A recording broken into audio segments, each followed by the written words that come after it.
మత విద్వేషాలు రెచ్చగొట్టేలా వ్యాఖ్యలు చేసిన ఆదిలాబాద్ జిల్లా నెన్నెల్ మండలం కుషేనపల్లి గ్రామానికి చెందిన ఎల్లూరి శ్రీనివాస్ అలియాస్ అఘోరి గత కొంతకాలంగా ఇరు తెలుగు రాష్ట్రాల్లో అఘోరి పేరుతో సంచరిస్తూ దాడులకు పాల్పడుతున్న ఉన్మాది ముస్లింలు క్రైస్తవులను ఊచకోత కోస్తారంటూ సోషల్ మీడియాలో వివాదాస్పద వ్యాఖ్యలు చేశారు. భారతదేశంలో ఉండాలనుకుంటే హిందువులుగానే ఉండండి, లేకపోతే ఎక్కడికైనా పారిపోండని, వదలనని, ఊచకోత కోస్తానంటూ ముస్లింలు క్రైస్తవులను బెదిరింపులు చేశారు. ఒక్కొక్కరిని ఊచకోత కోస్తాను, చాలా జాగ్రత్తగా ఉండండి. త్వరలో రాబోయే విపత్తును ఆపడానికి చాలా త్యాగాలు చేసి, చాలా తపస్సు చేసి ఈ రోజుకు మేము పోరాటంలో దిగాము. నేను తలుచుకుంటే నా దేశం నుండి నీ ముస్లిం సామ్రాజ్యాన్ని మొత్తం ఊచకోత కోస్తాను. ఏ ముస్లిం అయినా, ఏ క్రిస్టియన్ అయినా జాగ్రత్త, ఖబర్దార్. రాబోయే రోజులల్లా నా పోరాటం అయిందో నేను ఎలా ఊచకోత కోస్తాను ఒక్కొక్క ముస్లింని, ఒక్కొక్కరు క్రిస్టియన్ని.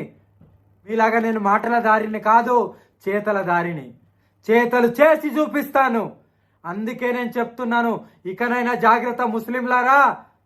ఉంటే ఈ భారతదేశంలో, నా భారతదేశంలో, నా హిందుస్థాన్లో ఉంటే ఒక హిందువుగానే ఉండండి, లేదంటే ఈ దేశం వదిలేసి పారిపోండి.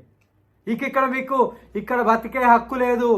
బొట్టు పెట్టుకోండి, గుళ్ళకు రండి, పూజ చేసుకోండి, మీరు బాగా బతకండి. మీకు దమ్ముంటే నన్ను ఆపుకోండి, మీకు దమ్ముంటే నన్ను ఆపుకోండి.